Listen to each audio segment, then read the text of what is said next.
Robert Mugabe মানে কি গভীর মানে দেশপ্রেমিক একজন মানুষ ছিলেন। মানে মুগাবেকে নিয়ে এই আলাপ আছে যে তাকে ঘৃণা করব না ভালোবাসবো, কারণ তার জাতির জন্য কন্ট্রিবিউশন, বিশেষ করে প্রথম প্রাইম মিনিস্টার ছিলেন ফর 8 ইয়ার্স, তারপর প্রেসিডেন্ট হলেন, এবং এরপর তার শেষ কিভাবে হলো আমরা সেটাও দেখলাম। ট্রাম্প গায়ের জোরে থাকতে চেয়েছিলেন, উনি এরপর একটা প্রতিষ্ঠান ভাঙার চেষ্টা করেছেন, প্রতিষ্ঠানকে দিয়ে তার মতো করতে চেয়েছেন। ভারতে ভালো নির্বাচন হয়, কিন্তু যেহেতু এই সরকারটা অথরিটারিয়ান হয়ে ওঠার চেষ্টা করছে, সে কিন্তু ইনস্টিটিউট ভাঙা শুরু করছে। শেখ হাসিনা বা অন্যান্য অথরিটারিয়ান যারা সরকার আছে তারা স্টেট হয়ে ওঠে, অথচ আমরা চাই একটা ব্যক্তি স্টেট হবে না, স্টেট মানে অনেক কিছু মিলে হবে। সো সেই জিনিসটা আসলে হতে হবে আর কি। এই যে ঘাপটি মেরে আছে এবং সেটা হয়েছে যে রাষ্ট্র সংস্কারের যে উদ্যোগ, সেই উদ্যোগ তো নানাভাবে বাধাগ্রস্ত হচ্ছে। এইটাও কি প্রাতিষ্ঠানিক দুর্বলতার একটা অংশ? নিশ্চয়ই। আপনি কি মনে করেন? একদম তাই। আমি প্রাতিষ্ঠানিক দুর্বলতা, প্রতিষ্ঠানে আর কয়েকটা ফুয়াদ ভাই চমৎকারভাবে বললেন, খুবই গুরুত্বপূর্ণ একটা বইয়ের রেফারেন্স দিয়েছেন, অনেক কিছু এই বইটাতে বলে দেওয়া আছে। মানে আমি একটু যদি বেসিকে যাই, মানে আমরা আসলে কেন প্রতিষ্ঠান তৈরি করতে চাইলাম, তারও আগে আমরা রিপাবলিক তৈরি করতে চাইলাম কেন, আর রাজায় সমস্যা কি ছিল? ব্রিটেনে ম্যাগনা কার্টা যখন হয় তখন আলাপটা এটা ছিল যে রাজা তোমার হাতেই তো সব ক্ষমতা, তুমি আইন বানাও, তুমি আইন এনফোর্স করো, তুমি বিচারও করো। যখন কারো হাতে এই পরিমাণ অবিশ্বাস্য পাওয়ার থাকে, খুব রেয়ার কিছু এক্সেপশন আমরা পাবো যেখানে তিনি ঠিকঠাক থেকে কাজ ঠিকঠাক মতো করেছেন।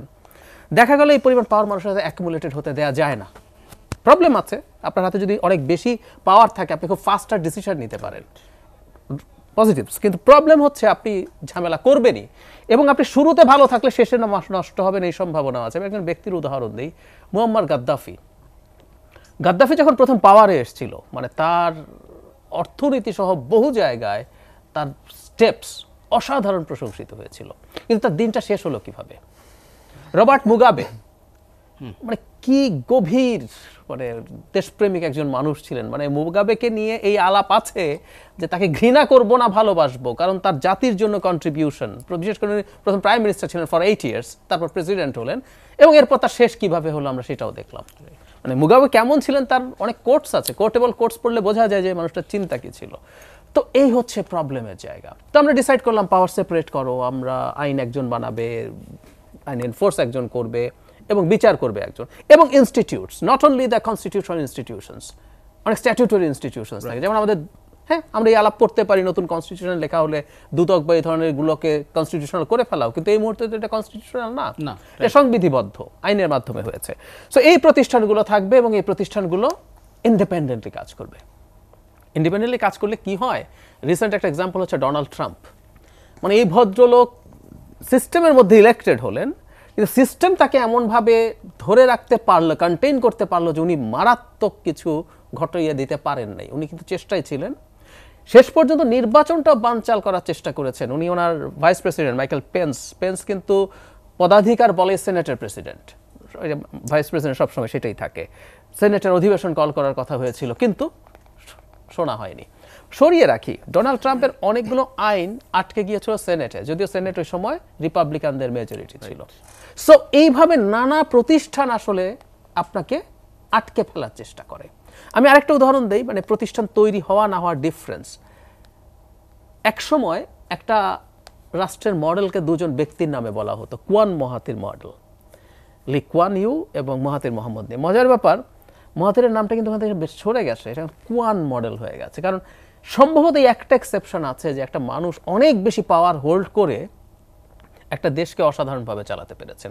এবং আমি কুয়ান মডেল সম্পর্কে বিখ্যাত political analyst, geopolitical analyst Farid Zakaria, CNN এ কাজ করতেন, MSNBC-তে কাজ করেন, ওনার একটা উক্তি আমার খুব ভালো লাগে। উনি বলছেন, the problem with Kuan model is it requires a Lee Kuan you.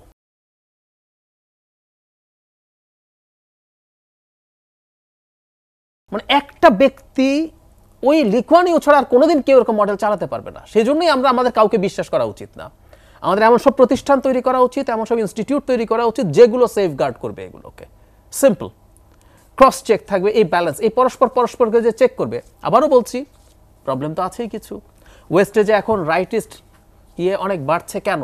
দীর্ঘদিন তারা এই চমৎকার ডেমোক্রেটিক ইনস্টিটিউশনালাইজ সিস্টেমে থাকতে থাকতে তার কোনো জায়গায় মনে হয়, আচ্ছা আমাদের এগুলো তো স্লো, আমাদের হাতে আরো বেশি পাওয়ার যদি সেন্টার থাকে আমি আরো বেশি ফাস্টার কাজ করতে পারবো, এইসব আলাপ আছে। কিন্তু দিনের শেষে পরিস্থিতিটা এই। এবং আমাদের সমস্যাটা কোন জায়গায় হয়েছে, কেন ইনস্টিটিউট তৈরি হয় কেন হয় না, এটাও ওয়াই নেশনস ফেল বইটার মধ্যে খুব চমৎকারভাবে আলোচিত আছে। এবং এটা শুধু এই যে দুই রাইটার এস এম আগলে এবং রবিনসন না, সাথে ইভেন অমর্ত্য সেনও এই আলাপটা এনেছেন।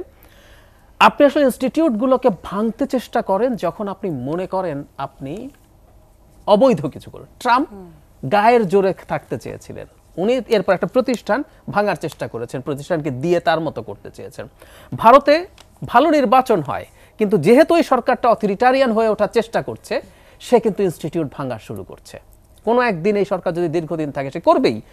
ভারতের নির্বাচন কমিশনে কোনো আইন ছিল না, এই কিছুদিন আগে হয়েছে। এবং লাস্ট যে দুজন নির্বাচন কমিশনার নিয়োগ করা হয়েছে, এখনো ভারতের ইলেকট্রাল প্রসেস তো বহু বছরের ব্যাপার, পারে না, কিন্তু এই দুজনের নিয়োগ নিয়ে প্রশ্ন তৈরি হয়ে গেছে। ভারতে কিন্তু বিচারকরা, সুপ্রিম কোর্টের বিচারক নিয়োগের একটা কলেজিয়াম সিস্টেম আছে, মানে সুপ্রিম কোর্টের এক্স এবং এক্সিস্টিং বিচারকরাই ঠিক করবেন কারা বিচারক হবে, তারা প্রপোজ করবেন, সরকার সেখান থেকে সিলেক্ট করবে।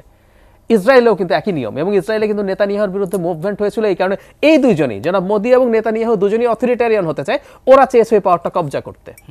ভারতের আইনমন্ত্রী কিন্তু বলেছে এটা পার্লামেন্টের হাতে পাত নতুন করে আইন করবে যাতে সরকারের ইনভলভমেন্ট থাকে। তার মানে আপনি যদি অথরিটারিয়ান হয়ে উঠতে চান, আপনার প্রথম কাজ করতে হবে ইনস্টিটিউটগুলো ভাঙতে হবে। আপনি একজন জাজকে ফোন করে বলে দিবেন যে ওকে জামিন দেওয়া যাবে না, ওকে সাজা দিয়ে দিতে হবে। আমি আজকে একটা প্রোগ্রামে ছিলাম, একটা ছোট উদাহরণ দিই তাহলে খুব ভালো হবে। ডিজিটাল সিকিউরিটি অ্যাক্ট, যেটা এখন সাইবার সিকিউরিটি অ্যাক্ট, এটার অ্যামেন্ডমেন্টের জন্য প্রাথমিক প্রস্তাব রাখা হয়েছে, একটা গোল টেবিল ছিল। I was invited there. আমরা গল্পটা সবাই জানি, Khadijatul Kobra was present of there. এখন খাদিজাতুল কোবরা তার স্টোরি বলছিল, ওনার পত্রিকায় আগে পড়েছি, ওর মুখে শোনা, মানে তো মাইনর ছিল। একটা মাইনরকে তো অ্যাডাল্টের মামলায় আপনি পারেন না। সো আমাদের লোয়ার জুডিশিয়ারি তাকে এই যে মিথ্যা তার ডকুমেন্ট দেওয়ার পরও তাকে অ্যাডাল্ট মানুষের মতো বিচার করলো, ফোনে উঠতে থাকলো। হাইকোর্ট তাকে জামিন দিল, আপিল বিভাগ তার হিয়ারিং এর ডেট একটার পর একটা পিছিয়েছে, কারণ হিয়ারিং করলে তো তাকে জামিন দিতে হবে। আসলে পেছালো, এবং এরপর লাস্ট সম্ভবত 3 বা 4 মাস খাদিজাতুল কোবরা আপিল বিভাগে আটকে ছিল। তো আসলে আপনি কি করছেন তাহলে? এই প্রতিষ্ঠান সবগুলোকে ভেঙে ফেলছেন, আপনার কথায় চলছে। আমি প্রায় বলি Sheikh Hasina became the state, মানে 14th লুইয়ের সেই বিখ্যাত আম দ্য স্টেটের কি ছিল, ওই সময় একটা পার্লামেন্টের মতো ছিল, ঠিক আমাদের মতো না ছিল। সে কি যেন চাচ্ছিল, পার্লামেন্ট সেটা পাশ করবে না, তখন সে খেপে গিয়েছিল। মানে জনশ্রুতিটা এরকম, এটা বাস্তবতা ভিন্ন কথা। সে বলেছে আম দ্য স্টেট, সো আমি যা বলি তাই হবে। সো শেখ হাসিনা বা অন্যান্য অথরিটারিয়ান যারা সরকার আছে তারা স্টেট হয়ে ওঠে, অথচ আমরা চাই একটা ব্যক্তি স্টেট হবে না, স্টেট মানে অনেক কিছু মিলে হবে। সো সেই জিনিসটা আসলে হতে হবে আর কি।